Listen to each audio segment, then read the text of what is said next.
میرا مفتی صاحب سے سوال ہے، کیا کسی کو خواب میں اللہ کا دیدار ہو سکتا ہے؟ کہا جاتا ہے کہ موسیٰ علیہ السلام کو اللہ پاک نے منع کر دیا تھا اپنا دیدار کرانے سے، تو پھر کیسے کسی ولی کو اللہ کا دیدار ہو سکتا ہے؟ سوشل میڈیا پہ کچھ ویڈیوز ایسی لوگوں نے بھی چلائی ہوئی ہیں، اور ہمارے کالر نے انہی کی ایک طرح کی یہ سوال پوچھا ہے کہ اس طرح جب موسیٰ علیہ السلام کو نہیں ہوا تو کیا اللہ کے ولیوں کو خواب میں؟ یہ دونوں پہلے فرق بھی بتا دیں، موسیٰ علیہ السلام کا دیدار جو نہیں ہوا تو یہ خواب والا جو دعویٰ کیا جاتا ہے کیا ہے کہتے ہیں؟ یہ ٹاپک جو ہے واقعی آپ صحیح کہہ رہے ہیں کہ ان ٹاپکس میں سے ہے کہ جن کے اوپر بہت زیادہ گفتگو ہوتی ہے، اور مخصوص ایک طبقہ ہے، مخصوص کچھ لوگ ہیں کہ جو اس طرح کی غلط فہمی پھیلاتے ہیں، ورنہ علماء اسلام اس مسئلے کے اندر متفق ہیں۔ اچھا، اب میں یہاں پر چند پوائنٹس کی صورت میں کوشش کروں گا کہ جلدی سے اسے بیان کر دوں تاکہ مسئلہ بھی واضح ہو جائے اور بات بھی پوری ہو جائے۔ سب سے پہلی بات تو یہ یاد رکھیے کہ جو خواب کا معاملہ ہے اس میں علماء اسلام کا اصلاً کوئی اختلاف ہے ہی نہیں کہ اللہ پاک کا دیدار ہو سکتا ہے۔ اچھا، امام محی الدین الحسین بن مسعود البغوی رحمۃ اللہ تعالی علیہ جو محدث ہیں بہت بڑے، ان کی کتاب شرح السنہ، اس میں آپ نے یہ لکھا کہ رؤیت اللہ فی المنام جائزۃ، کہ اللہ کی خواب کے اندر زیارت یہ جائز ہے، اللہ کی خواب میں زیارت یہ جائز ہے۔ اسی طرح قاضی ایاز مالکی رحمۃ اللہ تعالی علیہ مشہور و معروف محدث ہیں اور زبردست عاشق رسول ہیں، آپ کی کئی کتابیں جیسے الشفاء بتعریف حقوق المصطفیٰ، سیرت کی کتابوں میں ممتاز کتاب ہے، اور مسلم شریف کی ایک جامع ترین آپ نے بہترین شرح لکھی ہے اکمال المعلم کے نام سے، اس میں آپ ارشاد فرماتے ہیں کہ وَلَمْ يَخْتَلِفِ الْعُلَمَاءُ فِي جَوَازِ صِحْيَةِ رُؤْيَةِ اللَّهِ فِي الْمَنَامِ، یعنی علماء کا اللہ تبارک و تعالیٰ کی خواب میں زیارت کے صحیح ہونے کے اوپر کوئی اختلاف نہیں، سارے متفق ہیں۔ اسی طرح امام ابن حجر عسقلانی رحمۃ اللہ تعالیٰ علیہ مشہور و معروف محدث امیر المومنین فی الحدیث ہیں، اور بخاری شریف کی سب سے معروف ان کی شرح ہے فتح الباری، اس میں آپ ارشاد فرماتے ہیں کہ جب وضع اہل التعبیری رؤیت الباری عز وجل فی المنام مطلقا، کہ جو اہل تعبیر ہیں انہوں نے اللہ تبارک و تعالیٰ کی خواب کے اندر زیارت کو مطلقاً جائز قرار دیا ہے۔ تو اس طرح کی کئی نصوص کتب کے اندر موجود ہے جس میں بڑے بڑے محدثین ان کی اقوال موجود ہیں کہ وہ یہ کہتے ہیں کہ اللہ تبارک و تعالیٰ کی خواب میں زیارت یہ ممکن ہے۔ اب رہا میں دو باتیں اس پہ اور عرض کرتا ہوں۔ نمبر ایک، حضرت سیدنا موسیٰ علیہ نبینا و علیہ الصلوۃ والسلام کا اللہ کی بارگاہ میں سوال کرنا اور اللہ تبارک و تعالیٰ کا منع کرنا۔ پہلی چیز تو یہ ہے کہ سیدنا موسیٰ علیہ نبینا و علیہ الصلوۃ والسلام نے سوال خواب کے لیے کیا تھا یا بیداری کے لیے کیا تھا؟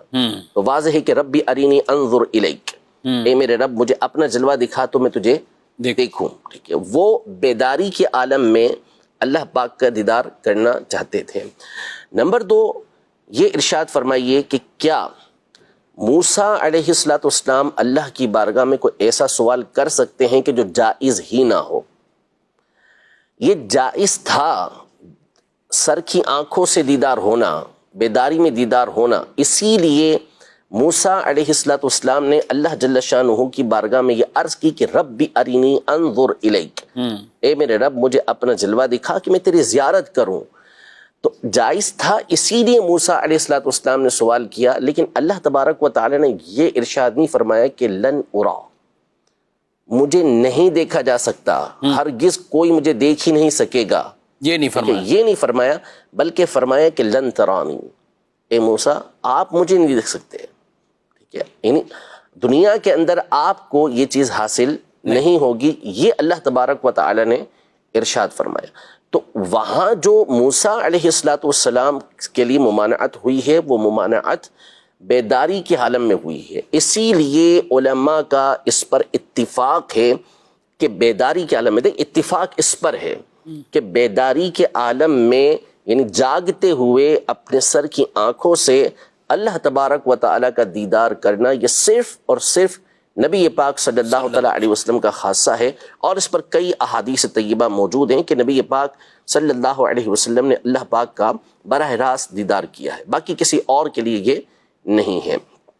جہاں تک رہا خواب کا معاملہ، تو اس میں نے عرض کر دیا کہ علماء اسلام اس پر متفق ہیں، بلکہ بات چلیے تو عرض کر دوں کہ ابن تیمیہ جیسا منکر جو ہے اس نے بھی اس بات کو بیان کیا اپنی کتاب کے اندر کہ کوئی عاقل اس کا انکار کر ہی نہیں سکتا، کوئی سمجھدار اس کا انکار کر ہی نہیں سکتا کہ اس کے اتنے واقعات موجود ہیں، اتنی روایتیں اس حوالے سے اسلاف کی موجود ہیں کہ کوئی اس کا انکار کر ہی نہیں سکتا۔ تو اس لیے خواب میں دیدار کے حوالے سے تو علماء کا اتفاق ہے اور سب اس بات کو تسلیم کرتے ہیں۔ اب میں صرف چند ایک مثالیں آپ کے سامنے پیش کرتا ہوں جو ان علماء کے بارے میں، ان محدثین کے بارے میں ہیں کہ صحیح بخاری شریف کے روات میں سے ہیں۔ امام بخاری کے استاد علی بن الجعد الجوہری نے اپنی کتاب مسند ابن الجعد میں رقم نمبر، حدیث نمبر اس کا ہے 1306 اس کا حدیث نمبر ہے، اس میں انہوں نے اپنی سند کے ساتھ یہ نقل کیا کہ رقبہ بن مسقلہ یہ ایک راوی ہیں، یہ بخاری شریف کے راوی ہیں، ان سے روایت کرنے والے جریر وہ بھی بخاری شریف کے راوی ہیں، ان سے روایت کرنے والے یوسف بن موسیٰ وہ بھی بخاری شریف کے راوی ہیں، علی بن الجعد یہ بھی خود امام بخاری کا استاد ہے، انہوں نے اسے نقل کیا کہ رقبہ بن مسقلہ کہتے ہیں کہ رأیت رب العزت جل ثناؤہ فی المنام، کہ میں نے خواب میں اللہ پاک کا دیدار کیا، اللہ پاک کا دیدار کیا، تو اللہ پاک نے ارشاد فرمایا وَعِزَّتِي لَأُكْرِمَنَّ مَثْوَاهُ، یعنی میں سلیمان التیمی جو ایک تابعی بزرگ ہیں، حضرت سیدنا انس بن مالک رضی اللہ عنہ کے شاگرد ہیں، ان کے بارے میں فرمایا اللہ پاک نے کہ میں ان کو بہترین ٹھکانہ عطا فرماؤں گا، ان کے بارے میں یہ ارشاد فرما رہے ہیں۔ اور یہ والا واقعہ یہ طبرانی شریف کے اندر امام طبرانی نے معجم اوسط کے اندر، امام ذہبی نے تذکرۃ الحفاظ اور سیر اعلام النبلاء کے اندر، امام بیہقی نے شعب الایمان کے اندر اس کو روایت کیا۔ کون ہیں؟ تابعی بزرگ ہیں، ان کے بارے میں یہ خواب دیکھنے والے امام بخاری کے استادوں کے استاد میں سے آتے ہیں۔ اسی طرح شیخ الاسلام ابو عمرو عبد الرحمن بن عمرو المعروف امام اوزاعی رحمۃ اللہ تعالی علیہ، جو امام اعظم ابو حنیفہ رحمۃ اللہ تعالی علیہ کے ہم اثر ہیں، عبداللہ بن مبارک اور بڑے بڑے علماء کے یہ استاد ہیں، اور صحیح بخاری کے اندر ان کی روایتیں بھری ہوئی ہیں۔ ان کے حوالے سے امام ابو نعیم حلیۃ الاولیاء میں فرماتے ہیں کہ امام اوزاعی کہتے ہیں کہ رأیت رب العزت فی المنام، میں نے اپنے رب عز و جل کو خواب میں دیکھا، تو اللہ پاک نے فرمایا کہ تو اوزاعی ہے جو نیکی کا حکم دیتا ہے، برائی سے روکتا ہے۔ انہوں نے اللہ پاک کی بارگاہ میں عرض کی کہ یا اللہ مجھے اسلام پر موت عطا فرما، تو اللہ پاک نے فرمایا کہ علی السنہ، اور سنت پر بھی، یعنی دعا یوں بھی کرو۔ تو امام اوزاعی رحمۃ اللہ تعالی علیہ نے اللہ پاک کی خواب کے اندر زیارت کی۔ یہ حلیۃ الاولیاء جو مشہور و معروف کتاب ہے اس کے اندر یہ بات مذکور ہے، اور بھی کتابوں کے اندر ہے۔ اسی طرح بخاری شریف، مسلم شریف اور نسائی شریف، ان تینوں کے ایک راوی ہیں سریج بن یونس، اور زبردست عالم تھے، حافظ حدیث تھے۔ ان کے بارے میں امام احمد بن حنبل رحمۃ اللہ تعالی علیہ کے بیٹے عبداللہ یہ روایت کرتے ہیں کہ وہ فرماتے ہیں کہ میں نے سریج بن یونس کو سنا، وہ کہتے ہیں کہ رأیت رب العزت تعالی فی المنام، سریج بن یونس کہتے ہیں کہ میں نے اللہ پاک کو خواب میں دیکھا، اللہ پاک کی خواب کے اندر زیارت کی۔ اسی طرح اور کئی روات ہیں، یحییٰ بن سعید القطان رحمۃ اللہ تعالی علیہ جو امام احمد بن حنبل، امام علی بن مدینی، امام یحییٰ بن معین رحمۃ اللہ تعالی علیہ جو حدیث کے بڑے بڑے ائمہ ہیں، ان کے استاد ہیں یحییٰ بن سعید القطان رحمۃ اللہ تعالی علیہ، یہ فرماتے ہیں کہ رأیت ربی فی المنام، میں نے اپنے رب عز و جل کو خواب کے اندر دیکھا۔ یہ امام ابو القاسم قشیری رحمۃ اللہ تعالی علیہ نے الرسالۃ القشیریہ کے اندر اس کو نقل کیا۔ تو یوں اگر فہرست جمع کی جائے تو بہت بڑی فہرست پر جمع ہو جائے گی۔ صرف امام اعظم ابو حنیفہ رضی اللہ نہ امام اعظم ابو عام طور حنیفہ پر مشہور دو ہی ہیں مشہور، یا تو امام اعظم ابو حنیفہ رحمۃ اللہ تعالی علیہ کا، یا پھر امام احمد بن حنبل کا، یہ معروف ہے ہمارے درمیان، لیکن یہ دو ہی حضرات نہیں ہیں، یہ بہت ہیں، اگر تلاش کرنے کے لیے جائیں تو ایک پوری فہرست ہمارے سامنے آ جائے گی۔ امام ابن ابی عاصم رحمۃ اللہ تعالی علیہ ہیں، ان کی حدیث کی بڑی مشہور کتاب ہے السنہ کے نام سے، اس میں حدیث نمبر 488 پر وہ سیدنا ابو بکر صدیق رضی اللہ تعالی عنہ سے روایت کرتے ہیں کہ سیدنا صدیق اکبر رضی اللہ تعالی عنہ نے ارشاد فرمایا کہ افضل ما یرا احدکم فی منامہ ان یرا ربہ او یرا نبیہ او یرا والدیہ مات علی الاسلام،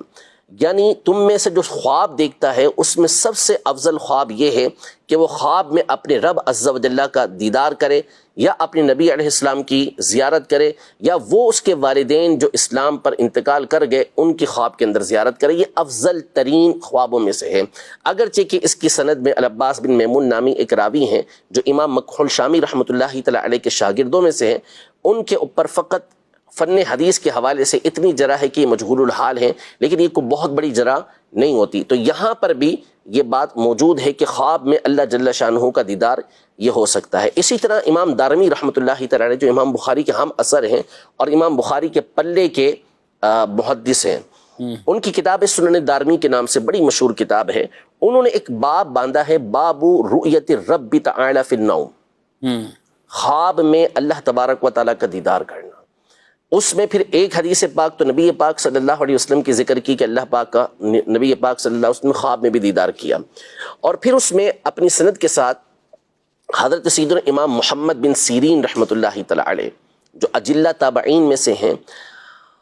ان سے روایت کیا کہ وہ فرماتے ہیں کہ من رآ ربہ فی المنام دخل الجنہ، جس نے اپنے رب کو خواب کے اندر دیکھا وہ جنت میں داخل ہوا۔ اب یہاں پر امام ابن سیرین رحمۃ اللہ تعالی علیہ کی اس سند پر بھی کلام ہے، لیکن یہاں غور طلب بات یہ ہے کہ امام دارمی رحمۃ اللہ تعالی علیہ جیسی ہستی ذکر کریں، اس کو ذکر کہاں کر رہی ہے کہ پہلے باب باندھتی ہے کہ اللہ تبارک و تعالیٰ کا خواب میں دیدار ہو سکتا ہے، اور وہاں پر یہ روایت لے کر آئے استدلال کے طور پر۔ تو اس کا مطلب یہ ہوا کہ ان کا موقف بھی یہی ہے۔ تو اس لیے جو قاضی اعظم مالکی رحمۃ اللہ تعالی علیہ، اسی طرح امام ابن حجر عسقلانی رحمۃ اللہ تعالی علیہ یا محی السنہ بغوی رحمۃ اللہ تعالی علیہ، ان تمام نے اس بات کو ذکر کیا ہے کہ یہ علی الاطلاق درست ہے، اللہ پاک کا دیدار ہو سکتا ہے، اس میں علماء کا اصلاً کوئی اختلاف ہے ہی نہیں،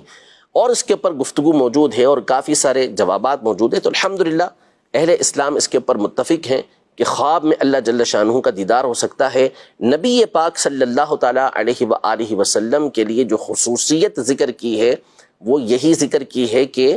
سر کی آنکھوں سے دنیا کے اندر اللہ پاک کا دیدار ہونا یہ نبی پاک صلی اللہ علیہ وسلم کا خاصہ ہے۔ اور حضرت موسیٰ علیہ السلام نے جو دعا مانگی تھی اور جو اللہ کی بارگاہ میں وہ بھی جاگتے ہوئے دعا مانگی، اور ان دیدار سے وہ منع کر دیا گیا تھا کہ اے موسیٰ آپ نہیں دیکھ سکتے۔ تو یہ اس طرح کی بات لوگ بالکل عدم علم، کم علمی کی وجہ سے یا دیگر مسلمان جو بھولے والے مسلمان ہیں ان کو راہ راست سے ہٹانے کے لیے یا اپنے ان بزرگوں اور ان اولیاء سے ایک طرح کے بدظن کرنے کے لیے وہ اس طرح کی کوئی بالکل مائنس گفتگو کرتے ہیں، اور لوگ پھر اس کو دڑا دڑ پھیلا رہے ہوتے ہیں۔ حالانکہ عام بھی اگر کوئی دینی شغف رکھنے والا وہ سمجھ جاتا ہے کہ اس میں کیا مسئلہ ہے، یعنی اس میں اعتراض کیا، یہ کیا مسئلہ، مذاق اڑانے والے تو کچھ چیز بھی لے لیتے ہیں، آگے پیچھے کٹ کٹا کے بھی کچھ نہ کچھ اپنا مقصد حاصل کر لیا۔ مسئلہ یہی ہے کہ دوسروں کو اس بات کا تانا دینا کہ جی یہ تحقیق نہیں کرتے، اور خود جو ہے وہ بلینڈ فالوور بنے ہوئے ہوتے ہیں اور کچھ بھی دوسروں کی بات سننے کو تیار نہیں ہوتے۔ اب یہاں آپ یہ دیکھیں کہ دلیل کے طور پہ کون سی دلیل پیش کرتے ہیں، سورۃ الانعام کی آیت کہ لا تدرکہ الابصار وہو یدرک الابصار وہو اللطیف الخبیر، کہ اللہ تبارک و تعالیٰ کی آنکھیں یہ ادراک نہیں کر سکتی، اللہ پاک جو ہے وہ آنکھوں کا ادراک کرتا ہے، بصارت کا ادراک کرتا ہے۔ اس کا ایک معنی یہ لوگ یوں بیان کرتے ہیں کہ اللہ تبارک و تعالیٰ کو آنکھیں دیکھ ہی نہیں سکتی، ہاں اللہ تبارک و تعالیٰ آنکھوں کو دیکھ سکتا ہے۔ حالانکہ یہاں پہ ادراک کی گفتگو ہو رہی ہے، اور ادراک کا مطلب ہوتا ہے کسی چیز کا احاطہ کر لینا، اس کو پورا گھیر لینا، اور علماء نے اس کو باقاعدہ مفسرین نے سمجھایا ہے اس بات کو کہ یہاں پر اللہ پاک کو دیکھنے کی نفی نہیں ہو رہی، وہ اس طرح اس کو سمجھاتے ہیں کہ آپ نے آسمان کو دیکھا تو آسمان کو دیکھنا پایا گیا نہیں پایا گیا، لیکن کیا آپ نے اس کا ادراک کر لیا، اس کو پورا گھیر لیا؟ جب آپ آنکھیں اپنے اوپر کرتے ہیں تو آسمان نظر آتا ہے، لیکن کیا سارے کا سارا آسمان آپ کے نظر کے احاطے کے اندر آ جاتا ہے؟ تو ایسا نہیں۔ تو بلا تمثیل، بغیر کسی مثال کے اللہ تبارک و تعالیٰ کا دیدار ممکن ہے، لیکن چونکہ اللہ تبارک و تعالیٰ حد سے پاک ہے تو اب اس کو گھیرنا یہ کسی کے بس کی ہو ہی نہیں سکتا نا، وہ تصور ہی نہیں ہے. اللہ تبارک و تعالیٰ یہ ہر چیز کو گھیرے ہوئے. اور پھر لطف کی بات یہ ہے شفیق بھائی کہ یہاں پر یہ وہ آیت مبارکہ ہے کہ جس سے استدلال کرنے والوں نے یہ استدلال کیا کہ آخرت میں بھی اللہ پاک کا دیدار نہیں ہوگا. اچھا، آخرت میں بھی اللہ پاک کا دیدار نہیں ہوگا. استدلال کرنے والے تو یہ استدلال کیا ہوا اس سے، تو پھر کیا آپ اس بات کا بھی انکار کریں گے کہ آخرت میں اللہ پاک کا دیدار نہ ہو سکے؟ کہ قرآن کی آیت تو یہ کہہ رہی ہے، حالانکہ دیگر آیات اور احادیث تو یہ بصری موجود ہیں جس کو ہر ایک تسلیم کرتا ہے اہل سنت میں سے کہ آخرت میں اللہ تبارک و تعالیٰ کا دیدار ہر مومن کو ہوگا. تو اس کا واضح مطلب ہوا کہ اس آیت کا مطلب کہ لا تدرکہ الابصار وہو یدرک الابصار، اس کا مطلب وہ نہیں جو آپ بیان کر رہے ہیں. اس کا مطلب یہ ہے کہ اللہ پاک کی ذات کو گھیرنا، اس کا ادراک کرنا، اس کو گھیر لینا، یہ ان کسی کے بس کی بات نہیں ہے. دیدار کی اس میں کوئی نفی نہیں ہو رہا ہے. یعنی جنت میں بھی جو ہوگا تو وہ بھی ادراک والی وہ کیفیت. بالکل. اب وہ دیکھیں یہ ساری متشابہات میں سے ہیں، یعنی ابھی ہم اس بات کو نہیں سمجھ سکتے. جیسے صدر الشریعہ رحمۃ اللہ تعالی نے بارش شریف میں بڑی خوبصورت بات کہی کہ پوچھتے ہیں کیسے ہوگا، کہ جب ہوگا اس وقت بتائیں گے کہ کیسے ہوگا. اور انشاءاللہ جنت میں اور قیامت کے میدان میں بھی ہوگا نا، قیامت کے میدان وجوہ یومئذ ناظرہ الی ربہا. ایسا ہی ہوگا. کلا انہم عن ربہم یومئذ لمحجوبون، جو کفار ہوں گے نہیں ہوگا ان کو دیدار، وہ پردے کے اندر آئیں گے، ان کو حجاب ہوگا، باقی مومنوں کو دیدار ہوگا. پھر جنت کے اندر بھی ہوگا. اب علماء اسلام نے اس کی کیفیات بیان کی ہیں، لیکن اس سے بہرحال یہ بات واضح ہو چکی کہ اللہ پاک کا دیدار اس آیت کے اندر جو گفتگو کی گئی ہے وہ یہ نہیں ہے کہ دیدار نہیں ہو سکتا، بلکہ مطلب یہ ہے کہ اللہ پاک کی ذات کو گھیرنا کسی کی بس کی بات نہیں ہے.